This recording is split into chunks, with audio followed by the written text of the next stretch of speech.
అందరికీ నమస్కారం అండి. ఈరోజు ఒక మంచి మోటివేషనల్ వీడియోతో మీ ముందుకు వచ్చేసాను. Welcome back to our channel positive vibes in Telugu. జీవితంలో ఎప్పుడైనా ఒకసారి ప్రతి మనిషి తనలో తాను అడిగే ప్రశ్న ఒకటి ఉంది. ఇంతమందిలో నాకే ఎందుకు ఇలా జరుగుతుంది అని. కష్టాలు, నష్టాలు, దుఃఖాలు, అపజయాలు ఇవన్నీ కూడా అవమానాలతోటే, అన్యాయాలతోటే, నిరాశ ఇవన్నీ ఒకదాని తర్వాత ఒకటి ఎదురవుతూ ఉంటే మన మనసులో ఆ ప్రశ్న భారమైపోతుంది. మనకు అర్థం కాని సమయంలో భగవంతుడు మనపై కోపంగా ఉన్నాడేమో అని కూడా అనిపిస్తూ ఉంటుంది. అదృష్టం మనల్ని వదిలేసిందేమో అనిపిస్తూ కూడా ఉంటుంది. కానీ నిజం ఏంటో తెలుసా? జీవితం మనల్ని శిక్షించడానికే కాదు, శిక్షణ ఇవ్వడానికి అని. శిక్షణ ఇవ్వడానికి ఇలా ప్రవర్తిస్తుందని. కష్టం ఎందుకు వస్తుందంటే ఎవ్వరికీ జీవితం సులభంగా ఉండదు. తేడా ఏంటంటే కొంతమంది కష్టాలని శాపంగా చూస్తారు, మరికొందరు అదే కష్టాన్ని శక్తిగా మార్చుకుంటారు. ఒక వజ్రం కూడా అంతే, ఒత్తిడిలోనే మెరుగుతుంది. బంగారం కూడా అగ్నిలోనే కాలిన తర్వాతే దానికి విలువ అనేది వస్తుంది. అలాగే మన జీవితం కూడా పరీక్షల ద్వారానే మన సామర్థ్యం అనేది బయటకు తీస్తుంది. నాకే ఎందుకు ఇలా అన్న ప్రశ్న నుంచి దీని ద్వారా మనం ఏం నేర్చుకోగలం అన్న ప్రశ్నకు మారితే అక్కడే మన జీవిత దశ మారిపోతుంది. మనం మనల్ని ఆపడానికి కాదు, మనల్ని మార్చడానికి కష్టం వచ్చింది. మనలో ఉన్న బలహీనతలను చూపించడానికి వచ్చింది. మనలో నిద్రిస్తున్న బలాన్ని లేపడానికి వస్తుంది. ప్రతి బాధ వెనక ఒక అర్థం ఉంటుంది. కొన్ని బాధలు మన అహంకారాన్ని కరిగిస్తాయి, కొన్ని బాధలు మన సహనాన్ని పెంచుతాయి, ఇంకొన్ని బాధలు మన నిజమైన మనుషులెవరో చూపిస్తాయి, మరికొన్ని బాధలేమో మనల్ని మనమే తెలుసుకునేలా చేస్తాయి. మనకు జరిగిన ప్రతి అనుభవం మన కథలో ఒక అధ్యాయం మాత్రమే, కానీ అదే చివరి అధ్యాయం మాత్రం కాదు. ఇప్పుడు మీరు బలహీనంగా అనిపించవచ్చు, కానీ గుర్తుంచుకోండి మిత్రమా, మీరు తట్టుకొని నిలబడి మీరు ఎంత బలమైన వారో మీకే తెలియకుండా తయారవుతారు. మీరు ఏడ్చిన రాత్రులే రేపటి మీ చిరునవ్వుకు కారణమవుతాయి. లైఫ్ అనేది ఆలస్యం చేయవచ్చు, కానీ అన్యాయం మాత్రం చేయదు. నీ ప్రయత్నం విలువైందే, నీ ఓర్పు వృధా కాదు, నీ కన్నీళ్ళు లెక్కలోనే ఉంటాయి. ఈరోజు నిన్ను బాధిస్తున్న విషయం రేపు ఎవరికో మార్గదర్శకంగా మారవచ్చు. నీ గాయం ఇంకొకరికి ఆశగా మారవచ్చు. కాబట్టి ఇకపై ఇలా అడగకుండా నాకే ఎందుకు ఇలా అవుతుంది అని అనుకోకండి. దానికి బదులుగా ఇలా అడగండి, ఇది నాకు ఏం నేర్పుతుంది, ఏ వ్యక్తిగా మార్చబోతుంది, నేను దీని ద్వారా ఎంత బలంగా మారగలను అని. అర్థమైందా మిత్రమా? జీవితం మనల్ని ఎంచుకుంది బలహీనుణ్ణి కాదు కాబట్టి, ఈ కష్టాన్ని తట్టుకునే శక్తి నీలో ఉంది కాబట్టి. నువ్వు పడిపోయిన ప్రతిసారి నువ్వు లేచే విధానమే నీ గొప్పతనాన్ని నిర్ణయిస్తుంది. నువ్వు ఓడిపోలేదు, నువ్వు తయారవుతున్నావు. ఇది ముగింపు కాదు, ఇదే ఒక గొప్ప ఆరంభం. అర్థమైందా మిత్రమా? కొన్నిసార్లు మన జీవితం మౌనంగా మాట్లాడుతుంది. మనకు సమాధానాలు వెంటనే దొరకవు. ఎన్ని ప్రార్థనలు చేసినా, ఎన్ని ప్రయత్నాలు చేసినా ఫలితం మాత్రం కనిపించదు. అప్పుడు మనం అనుకుంటూ ఉంటాం, నా కర్మ ఏదైనా అని. కానీ నిజమేంటో తెలుసా? జీవితం కొన్ని సమాధానాలు మాటల్లో చెప్పదు, అనుభవాల రూపంలో నేర్పిస్తుంది అంతే. ఒంటరితనం కూడా ఒక పాఠమే. నీ కష్ట సమయంలో అందరూ దూరమైతే అది శిక్ష కాదు, అది ఒక బోధ. ఎవరు నిజమైన వాళ్ళో, ఎవరు అవసరానికి మాత్రమే వచ్చి వాడుకునే వాళ్ళో అప్పుడు నీకు స్పష్టంగా తెలుస్తుంది. ఒంటరిగా పోరాడి శక్తిగా నీ యొక్క బాధల్ని మార్చుకొని నిలబడగలరు. నిశ్శబ్దంగా నీ నిశ్శబ్ద పోరాటాన్ని ఎవ్వరూ చూడకపోవచ్చు. నీ ప్రయత్నాలు, నీ త్యాగాలు, నీ లోపల దాక్కున్న బాధ, వీటన్నిటినీ ప్రపంచం గమనించకపోవచ్చు. కానీ గుర్తుంచుకో మిత్రమా, మీ మనసు మీ ప్రయత్నాన్ని ఎప్పటికీ మర్చిపోదు. అదే ఒకరోజు నీ వెంట ధైర్యంగా నిలబడుతుంది. కొన్ని ఓటములు గెలుపు కంటే కూడా ఎంతో గొప్పవి. ఎందుకంటే అవి మిమ్మల్ని విమ్రుడిగా మారుస్తాయి, మిమ్మల్ని నేలపైనే నిలబెడతాయి. మీ నిజమైన సామర్థ్యాన్ని గుర్తింపచేస్తాయి. గెలిచినవాడు ఆనందిస్తాడు, ఓడినవాడు ఆలోచిస్తాడు. ఇక ఆలోచించిన వాడే నిజంగా ఎదుగుతాడు కూడా. కాలం మిమ్మల్ని పరీక్షిస్తుంది, మీ ఓర్పు ఎంత ఉందో చూడటానికి, మీ నమ్మకం ఎంత బలమైందో తెలుసుకోవటానికి, మీ కలలు నిజంగా మీవేనా కాదా అని పరీక్షించడానికి.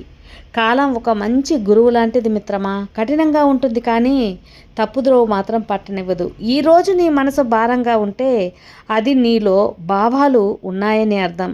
అది నువ్వు జీవించి ఉన్నావని సూచన. బాగా గుర్తుంచుకోండి, బాధను అనుభవించని మనిషి, అలాగే జీవితం అర్థం కాదు వాళ్ళకి. నీ ప్రయాణం వేరే, నీ గమ్యం వేరే. ఇక ఇతరులతో పోల్చుకోవడం ఆపు. వాళ్ళ సమయం వాళ్ళది, వాళ్ళ జీవితం వాళ్ళది, నీ సమయం నీది. కొన్ని పువ్వులు ఉదయం వికసిస్తాయి, మరికొన్ని పువ్వులు సాయంత్రం పరిమళిస్తాయి. అన్ని పువ్వులే, కానీ సమయం మాత్రం వేరు. అర్థమైందా? ఒకరోజు నువ్వే నీ గతాన్ని చూసి నవ్వుకుంటావు. ఈరోజు నిన్ను కుదిపేస్తున్న సమస్య రేపు నీ బలాన్ని ఉదాహరణ అవుతుంది. అప్పుడు మీరు అనుకుంటారు, ఇదంతా నన్ను ఇంత బలంగా మార్చింది తయారు చేయడానికి జరిగిందా అని. జీవితం నీ మీద కఠినంగా ఉన్నప్పుడే నీలో ఉన్న గొప్ప వ్యక్తిగా తయారు చేస్తుంది. నువ్వు ఎదుర్కొంటున్న ఈ దశ నీ కథలో ఒక మలుపు మాత్రమే మిత్రమా, ముగింపు కాదు. మీరు విరగలేదు, మీరు రూపుదిద్దుకున్నారు. ఏ పరిస్థితి కూడా మనకు అనుకూలంగా లేనప్పుడు మనం చేయాల్సింది ఒక్కటే, మన అంతరంగాన్ని బలపరుచుకోవడం. ఇది వినడానికి చాలా సాధారణంగా అనిపించవచ్చు, కానీ జీవితంలో ఎప్పుడు కూడా ఇదే అత్యంత శక్తివంతమైన నిర్ణయం. మన జీవితంలో ఎంత ప్రయత్నించినా ఫలితం కనిపించదు. నమ్మిన వారు దూరం అవుతారు, సామర్థ్యం ఉన్నవారు అవకాశాలు రాకుండా మూసుకుపోతాయి. ఎంత ప్రార్థించినా పరిస్థితులు మారినట్టే అనిపిస్తూ ఉంటాయి. అలాంటి వేళ మనసులో ఒక ప్రశ్న తిరుగుతూ ఉంటుంది కదా, ఇంత చేసినా నాకే ఎందుకు ఇలా అని. అయితే నిజం ఏంటంటే, జీవితం మనపై తిరగబడినప్పుడు మనం బయట ప్రపంచాన్ని మార్చలేం, కానీ మనలోని మనిషిని తప్పకుండా మార్చుకోవచ్చు. గాలి ఎదురైతే దీపం ఆరిపోతుంది, కానీ అగ్గి మరింత ఎగసిపడుతుంది. మన స్థాయి దీపమా లేదా అగ్గియా అన్నది పరిస్థితులు నిర్ణయించవు, మన స్పందనే నిర్ణయిస్తుంది. అన్నీ మనకు అనుకూలంగా ఉన్నప్పుడు ధైర్యం అవసరం ఉండదు. అందరూ మన వైపు ఉన్నప్పుడు సహనం అవసరం ఉండదు. కానీ ఏ ఒక్కటి కూడా మన వైపు లేనప్పుడు నిలబడగలగడమే నిజమైన విజేత లక్షణం. అప్పుడు చేయవలసింది బాధలో కూరుకుపోవడం కాదు, ఇతరులని నిందించటము కాదు, అదృష్టాన్ని శపించడం కూడా కాదు. నిశ్శబ్దంగా మనసును స్థిరంగా గట్టిగా చేసుకోవటం. కొన్ని యుద్ధాలు బయట ప్రపంచంతో కాదు మిత్రమా, మనతో మనమే చేయాల్సి ఉంటుంది. ఆ యుద్ధంలో గెలిస్తే పరిస్థితులు వాటంతటా అవే వెనుకు తగ్గుతాయి. మనకు అర్థం కావాలి, ఇప్పటి బాధ శాశ్వతం కాదు అని. ఇప్పటి నష్టం ఇది నిర్ణయం కాదు, ఇప్పటి ఒంటరితనం ఓడిపోవటం కాదు అని. ఇది మన ఎదుగుదలకు సిద్ధం చేసే ఒక విరామం. విత్తనం మట్టిలో పూడుకుపోయినప్పుడు అది నాశనమైనట్లు కనిపిస్తుంది, కానీ అదే దాని గొప్ప ప్రయత్నానికి ఆరంభం. అలాగే మన జీవితంలో కూడా అన్నీ మూసుకుపోయినట్లు అనిపించిన దశలలో మన భవిష్యత్తు అనేది రూపుదిద్దుకునే దశలు. ఏ పరిస్థితి మనకు అనుకూలంగా లేనప్పుడు మనం చేయాల్సింది ఒక్కటే, మన లక్ష్యాన్ని వదలకుండా, మన విలువలను విడిచిపెట్టకుండా, మనలోని ఆశను బ్రతికించింది ముందుకు సాగడం. ఎవరు చప్పట్లు కొట్టకపోయినా పర్వాలేదు, నడవాలి. ఎవరు నమ్మకపోయినా పర్వాలేదు, నమ్మకం మనలో ఉండాలి. ఫలితం కనిపించకపోయినా సరే ప్రయత్నం ఆగకూడదు. ఎందుకో తెలుసా, ఈరోజు మనల్ని పరీక్షిస్తున్న ఈ పరిస్థితులే రేపు మన కథను గొప్పగా చెప్పే సాక్ష్యాలవుతాయి. జీవితం మనకు అనుకూలంగా లేనప్పుడు మనలో చాలామందికి ఓ భ్రమ కదులుతుంది. ఇలాగే ఎప్పుడూ ఉండిపోతుందేమో అనే ఒక కాని చరిత్ర కాదు. సత్యం ఒక్కటే, ఏ స్థితి అయినా శాశ్వతం కాదు అని. అలాగే కష్టం కూడా కాదు అని, సుఖం కూడా కాదు అని. మార్పు మాత్రమే శాశ్వతమని. మన ప్రయాణంలో కొద్ది దశల్లో భగవంతుడే మనల్ని వెనక్కి నెట్టినట్టు అనిపిస్తుంది, కానీ వాస్తవానికి ఆయన మనల్ని వెనక్కి నెట్టడం కాదు, ముందుకు దూకడానికి దూరం దూరం నుంచి విల్లు వెక్కిపెట్టి బాణం వెనక్కి లాగినప్పుడే కదా ఆ బాణం అనేది అది దూరంగా వేగంగా వెళ్తుంది. మన జీవితంలో కూడా ఎదురయ్యే ఒత్తులు కూడా అలాంటివే. అనుకూలత లేని పరిస్థితుల్లో మన సహనాన్ని, మన నిర్ణయాలని, మన విలువలని పరీక్షిస్తాయి. మనం ఏం కోల్పోయామో కాదు, ఏది కోల్పోకుండా నిలబెట్టుకుంటున్నామో అదే మన నిజమైన విజయం.